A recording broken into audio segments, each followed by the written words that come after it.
আসসালামু আলাইকুম। তো এই ভিডিওতে আমরা স্ট্যাট 5.3 দেখব। তার মানে কি এটা 3। তো এখানে আমরা কি পড়বো মূলত? এখানে আমরা পড়বো সুচালতা, সুচালতার পরিমাপ। বুঝতে পারছো? তো সুচালতার পরিমাপ কেমনে হবে? আমরা বঙ্কিমতা পড়ছিলাম না? সে একইভাবে আমরা গণসংখ্যা রেখা নিয়ে কাজ করব। এবার আমরা সুচালতা দেখব। সুচালতা কি জিনিস? আমি যদি একটু হেডলাইন দিয়ে দিই, আমি এই ভিডিওটা আরো দ্রুত হবে, মানে বঙ্কিমতার চেয়ে দ্রুত। আগেটা মনে হয় 35 মিনিট হয়েছিল, এটা আরো দ্রুত, কারণ সূত্র মাত্র একটাই। মোট দুইটা সূত্র, একটা হচ্ছে এমনি সূত্র, একটা পারলে আর একটা পারবে, আর একটা হচ্ছে বাটপারি সূত্র, দেখাবো না পরে। তো আমি তিনটা এঁকে নিচ্ছি আবারও, এই যে এখানে এভাবে, আর এই যে এটা। তো এবার আমরা গণসংখ্যার এখানেই কাজ করব। এই পাশে আমরা যেই তথ্য সারি নিয়ে কাজ করছি সেই তথ্য সারির চলকের যে মান আছে সেই মান নিয়ে কাজ করব, আর এইদিকে আমরা গণসংখ্যাটা রাখবো। আমি এটা একটু একসাথে করে দিই, মানে জুড়ে দিই, সবগুলো কম্বাইন করে তারপর নিয়ে যাই। আচ্ছা, তো ঠিক আছে, এবার আমরা কাজ করতে পারি। এখন সুচালতা জিনিসটা কি? সুচালতা মানে হচ্ছে আমার যেই গণসংখ্যা রেখার যে সর্বোচ্চ বিন্দুটা সেটা কতটুকু সুচালো। সুচালো যেমন ধরো আমি নর্মালি যদি চিন্তা করি, মানে মোটামুটি সুচালো হলে কেমন হয়, এমন হওয়ার কথা। দাঁড়াও আমি একটু দেখাই, তারপরে বোঝাবো না, বুঝতে পারবা না সহজেই। এই যে দেখো, এটা একরকম হতে পারে, ওই এটা একরকম হতে পারে, আর এটা একরকম হতে পারে। মানে মোটামুটি তুমি প্রতিসম বঙ্কিম, মানে প্রতিসমতা নিয়ে কাজ করো। প্রতিসম মানে কি দুই পাশে একদম একই রকমই মোটামুটি, এটা নিয়ে কাজ করবে। সুচালতার জন্য তোমার আবার এক পাশে বেশি এক পাশে কম এটা চিন্তা করা লাগবে না। তুমি একদম মানে যে প্রতিসম গণসংখ্যা আছে সেটা নিয়ে চিন্তা করো, তাহলেই হবে। তো দেখো, সুচালতা মানে বোঝায় আমি যে গণসংখ্যা রেখাটা আঁকাবো, গণসংখ্যা রেখা বা গণসংখ্যা বিন্যাস যা ইচ্ছে বলতে পারো। গণসংখ্যা রেখা আগের ভিডিওতে বলেছি, বঙ্কিমতার ভিডিও। এ পাশে থাকবে চলকের মান, আর এখানে থাকবে গণসংখ্যা। আশা করি বুঝতে পারছো। এখন চলকের মান গণসংখ্যা রাখার পরে তোমার সুচালতা বলতে কি বোঝায়? এই যে পিক পয়েন্টটা, এই পিক পয়েন্টটা কতটুকু সুচালো দেখা যাচ্ছে। এখানে দেখো মোটামুটি মাঝামাঝি সুচালো দেখা যাচ্ছে, এখানে খুব বেশি সুচালো দেখা যাচ্ছে, এখানে খুব কম সুচালো দেখা যাচ্ছে। এখন এই যে নিবেশনটা, এটাকে আমরা বলবো মধ্যম সুচল নিবেশন। মধ্যম সুচল নিবেশন, মধ্যম সুচল নিবেশন। বুঝতে পারছো? এটা কি, এটা অনেক বেশি সুচল না, মানে মধ্যমের থেকেও বেশি, তাহলে এটা হবে অতি সুচল। অতি সুচল। আর এটা যেহেতু মধ্যমের থেকেও কম, সে কারণে এটা হবে অনতি সুচল খুব সম্ভবত। আমি একটু বই দেখিয়ে নিয়ে বলছি, মানে আমি নিজেও পারিনি এই জিনিস, বই দেখেই শিখাচ্ছি আর কি। অনতি সুচল। তো এইগুলো কপি করে নিয়ে যাই। তো এগুলো হচ্ছে নিবেশনের নাম। তো মধ্যম সুচল নিবেশন, অতি সুচল নিবেশন, অনতি সুচল নিবেশন, এগুলো বোঝার মানে বোঝার কোনো ইন্ডিকেটর নেই যে এতটুকু হলে এটা মধ্যম হবে, এত বেশি হলে অতি হবে, এত কম হলে অনতি হবে, এমন না। মানে চিত্র দেখে বোঝার কোনো উপায় নেই, তুমি মোটামুটি বুঝতে পারলে হলো যে এটা তো একদম ধারালো দেখা যাচ্ছে না, মানে এটা কি খুব ধারালো দেখা যাচ্ছে? যাচ্ছে না তো। খুব ধারালো তো দেখা যাচ্ছে না। খুব ধারালো যদি দেখা না যায় তাহলে এটা হবে মধ্যম। মানে খুব ধারালো হলে কি হতো, একদম উপর অগ্রভাগটা একটু বেশি চিকন হতো না, মানে এমন মতো হতো না। যদি এমন হতো তখন তুমি বলতে অতি। আর তুমি যদি একদম দেখতে যে মোটামুটি প্লেন মতো, প্লেন মানে কি একদম মোটামুটি সোজা মতো, মানে একটু উঁচু, তাছাড়া আর অত বেশি উঁচু না, তখন তুমি বলতে যে একদম কম। মোটামুটি মাঝামাঝি, মানে খুব বেশিও না এবার খুব একদম কমও না, তখন সেটা হচ্ছে মধ্যম। আর মধ্যমের থেকে যদি বেশি সুচল হয়, মানে অনেক বেশি সুচল হয়, তখন হবে অতি সুচল। আর যদি মধ্যমের থেকে কম, একদম সোজাই হয়তো একটু উঁচু হয়ে গেছে, সেটা হচ্ছে অনতি সুচল। এটা দিয়ে কি মিন করে আসলে? এটা দিয়ে মিন করে যে আমার যে তথ্য সারির যে মানগুলো, মানে চলকের যে মানগুলো, সেটা কেন্দ্রীয় মানের কতটুকু কাছে আছে। দেখো আমি যদি তোমাকে একটু দেখাই, এই যে যদি মোটামুটি মধ্যম সুচল হয়, তাহলে মধ্যম সুচল হলে মোটামুটি এমন, তাহলে দেখো কেন্দ্রীয় মানের মোটামুটি কাছে, অত বেশিও না অত কমও না। যদি আমি খুব খুব অতি সুচল নিই, তাহলে দেখবো মানগুলো বেশিরভাগ কিন্তু এই মানের কাছে আছে, মানে একদম মাঝামাঝির কাছে। দেখো তুমি যদি হিসাব করো, দেখো এটা কিন্তু বড় আর এটা কিন্তু ছোট, মানে যখন অনেক বেশি সুচল তখন মানগুলো কেন্দ্রীয় মানের খুবই কাছে থাকে। আর যখন একদম কম সুচল, মানে সুচলতা একদম কম, মানে ধরো এমন, তখন কি হয়, তখন মাঝখানের মানের থেকে অন্য মানগুলো মানে কম কম কাছে থাকে, মানে একটু দূরে দূরে থাকে। মানে সুচলতা দিয়ে বোঝায় যে কেন্দ্রীয় মানের কত কাছে অন্যান্য মানগুলো আছে। যদি খুব বেশি সুচল হয়, দেখবা যে এই মানগুলো বেশি দূরে নেই, মানে কাছে আছে। যদি মধ্যম সুচল হয়, কাছের থেকে একটু দূরে, মানে মাঝামাঝি জায়গায়, মানে খুব কাছেও না খুব দূরেও না। আর যদি একদম অনতি সুচল হয় তখন দেখো খুবই দূরে। এটা দেখলে তুমি মনে হয় ভালো বুঝতে পারবে। যদি অতি সুচল হয় তাহলে অন্যান্য মানগুলো কেন্দ্রীয় মানের মোটামুটি কাছে, মানে অনেকটাই কাছে। আর এটা মোটামুটি কাছে, মানে খুব বেশিও দূরে না, আবার খুব খুব কাছে তাও না। আর যদি একদম অনতি সুচল হয়, মানে একদম মোটামুটি সোজাই ছিল একটু উঁচু হয়ে গেছে, মানে এটার সুচলতা হচ্ছে অনতি সুচল, এই যে এটার মতো। অনতি সুচল মানে সুচলতা খুবই কম। এই যে এখানে সুচলতা কতটুকু বলতো, একদমই কম। তো এটার ক্ষেত্রে অন্যান্য মানগুলো কেন্দ্রীয় মানের থেকে অনেক দূরে আছে। তো আশা করি বোঝা গিয়েছে যে এটা আসলে কেমন কি। তো এটা বই থেকে পড়ে নিতে হবে। ওই রিডিং গুলো আমি মোটামুটি যা বলেছি এটাই কিন্তু সুচলতার ওই ইটা, মানে সুচলতার যে ব্যাখ্যাটা সেটা। সুচলতার ইংলিশ কি? ইংলিশ হচ্ছে কার্টোসিস। আর মধ্যম সুচল এটা হচ্ছে ইংলিশ আছে এগুলো। মধ্যম সুচলতা 3 প্রকার: মধ্যম সুচল, অতি সুচল আর অনতি সুচল। তো মধ্যম সুচলের ইংলিশ হচ্ছে মেসোকার্টিক। মধ্যম সুচল নিবেশন এটা হচ্ছে মেসোকার্টিক নিবেশন, মেসোকার্টিক। তো কার্টোসিস হচ্ছে নাউন, সুচলতা। আর এখানে বলছে সুচল, মানে বৈশিষ্ট্যের নাম হচ্ছে সুচলতা, আর নিবেশনটাকে বলছে মধ্যম সুচল নিবেশন। যেমন প্রতিসমতা, আর এখানে বলছেন প্রতিসম নিবেশন। তেমন প্রতিসমটা ছিল অ্যাডজেক্টিভ, তো এখানে সে কারণে মেসোকার্টিক মানে কার্টোসিস ছিল সুচলতা, আর কার্টিক মানে সুচল।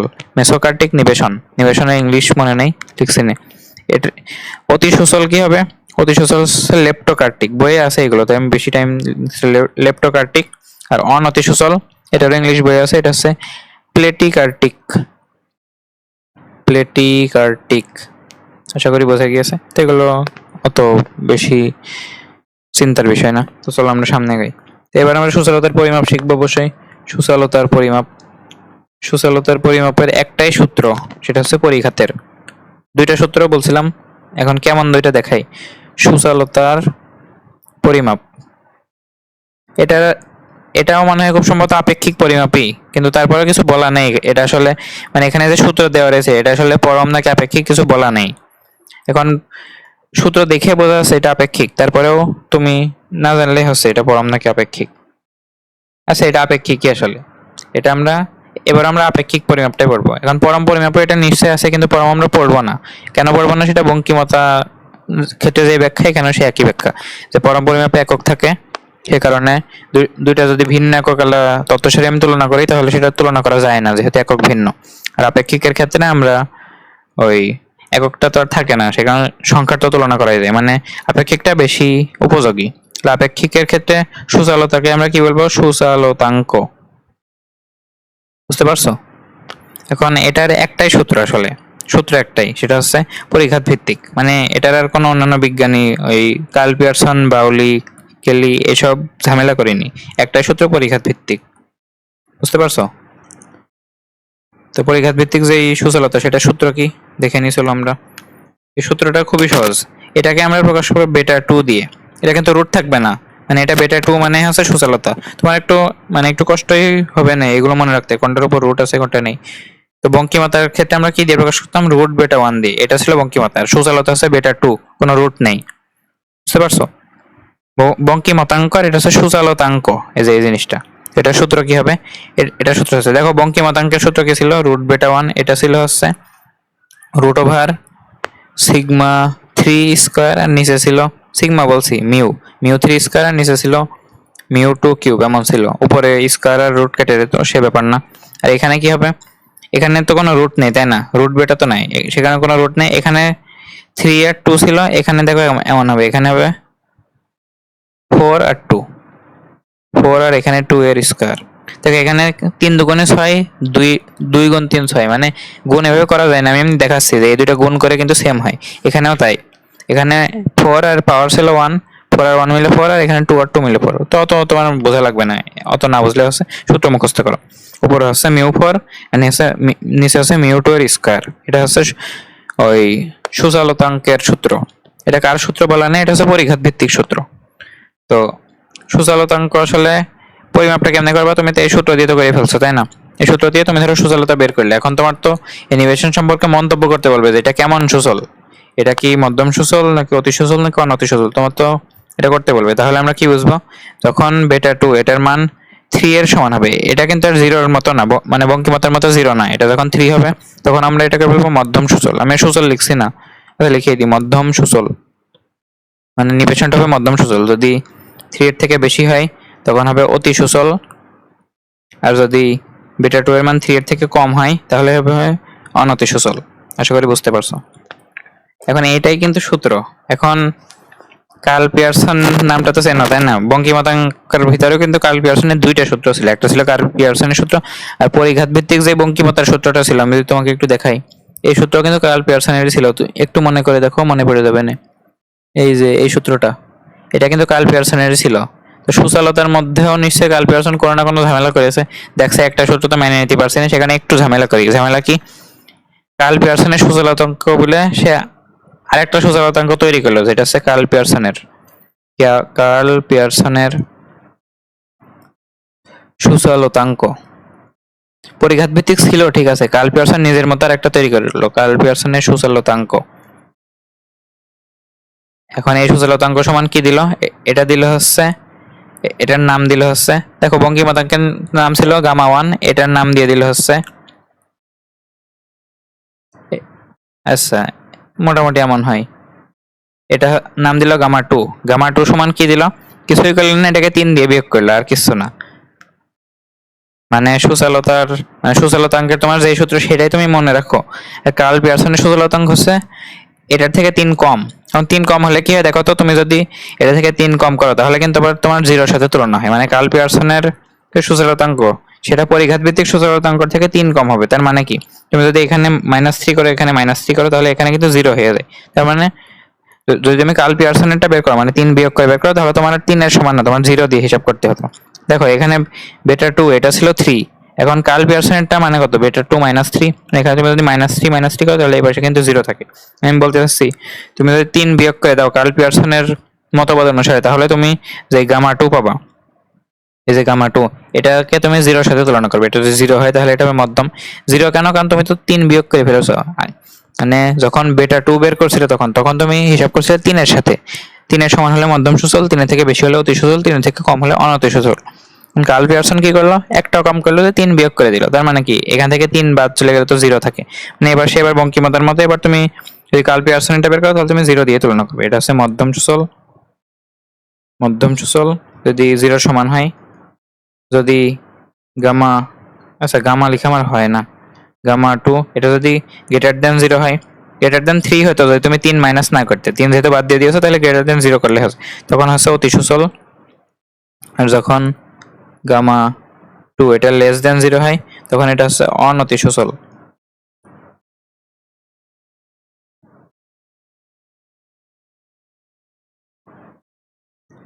আচ্ছা, তো বেশিরভাগ মানুষ এইভাবে গামা লেখে, আমি এইভাবে লিখতাম আগে, কিন্তু এটা একদম কারেক্ট না বলে এরকম একটু করার চেষ্টা করলাম। তুমি যেমনি করো না, মোটামুটি বইয়ের মতো হেলে হবেন।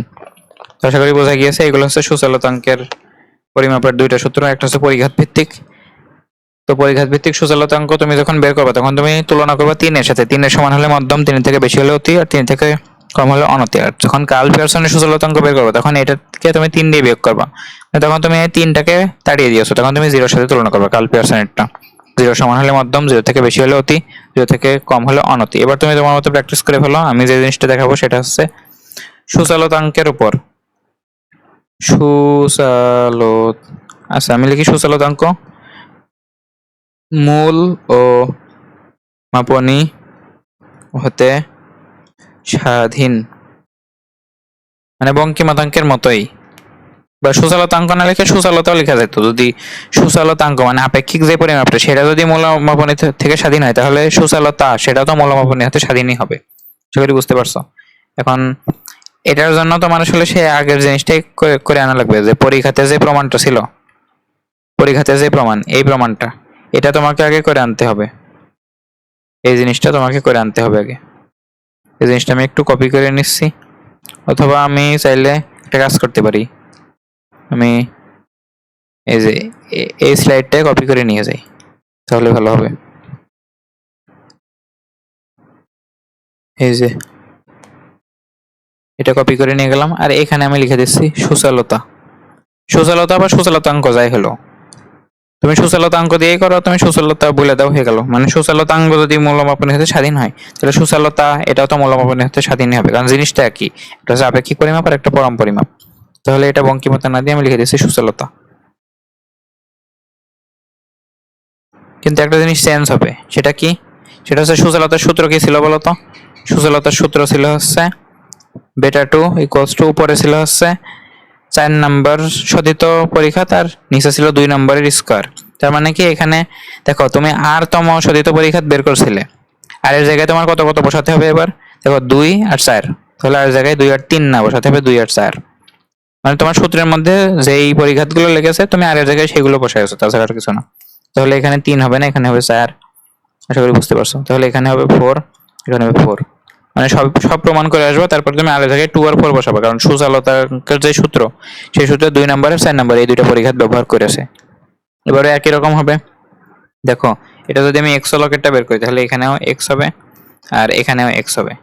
দেখো এই স্কয়ার কিন্তু পুরোটুকুরি স্কয়ার, এই এক্স তার গুণ আকারের হয়নি, সে কারণে বুঝে নাও এটা। মানে মিউ টু অফ এক্স তার হোল স্কয়ার, এটা হচ্ছে জিনিস। তাহলে মিউ ফোর অফ এক্স এটা সমান আমরা কি লিখতে পারি? মিউ ফোর অফ এক্স এর সূত্রটা কি? আচ্ছা এখান থেকে যদি তুমি দেখো মিউ ফোর অফ এক্স এটা কি হবে? C to the power four mu of u, mu four, এটা sorry c to the power four mu four of u, তাহলে এটা হবে c to the power four, একই রকম আগের মতো করে মিউ ফোর অফ ইউ। আর এটা দেখো হবে না c square mu four of u তার আবার হোল স্কয়ার। মানে এটা তো হোল স্কয়ার আগের রয়েছে, তুমি ওইভাবে দেখাতে পারো, সমস্যা নেই, এভাবে দেখাতে পারো, তাও হবে। তো তাহলে কি হবে? দেখো এটা সি টু দি পাওয়ার ফোরই হয়ে গিয়েছে, c to the power four mu four of u, আর এটা হয়ে গিয়েছে দেখো c to the power four, আর এই স্কয়ারটা এখানে যাবে mu to the power four of u তার whole square. C to the power four আর c to the power four কাটা, দেখো মিউ ফোর অফ ইউ আর নিচে হচ্ছে নিচে মিউ টু ছিল, সরি দেখো এখানে মিউ টু ছিল, আমি সব জায়গায় ফোর লিখে ফেলেছি, এগুলো একটু কনফিউজিং, একটু মনে রাখতে হবে কষ্ট করে। দেখো মিউ ফোর অফ এক্স, এটা x, mu four of x by mu two of x whole square, এটা ছিল হচ্ছে বেটা টু অফ এক্স। তাহলে mu four of u divided by mu two of u তার হোল স্কয়ার, এটা কি হবে? বেটা টু অফ ইউ। তার মানে যেই লাও সেই কত, এখানে হচ্ছে beta two of x equals to beta two of u. এখানে যেন আবার রুট করে দিও না, কারণ এটাই তো সুচালতা, মানে সুচালতাঙ্কের সূত্রের মধ্যে তো আর রুট বেটা ছিল না, সে কারণে এটাই হবে। তার মানে তোমার এই পুরাতন যে চলক, সেই চলকের তোমার যে সুচালতাঙ্ক ছিল, তোমার নতুন চলকের সুচালতাঙ্ক একই রকম, মানে মোলার মাপনের কোনো প্রভাব আসলে নেই। মানে মোলার মাপনে তুমি যে প্রয়োগ করলে কোনো লাভ হয়নি, দুইটার একটাই লাভ হয়নি। তাহলে বঙ্কিমতা আর সুচালতা এই দুইটাই মূল মাপনের উপর নির্ভরশীল, আর দুইটারই কিন্তু প্রমাণ একই টাইপের, একদম সেম প্রমাণ, শুধুমাত্র সূত্র আলাদা বলে আমি আলাদাভাবে করেছি, তাছাড়া আর কিছু না। আশা করি বোঝা গিয়েছে। তো এই ভিডিওটা এই পর্যন্তই রাখছি। আল্লাহ হাফেজ।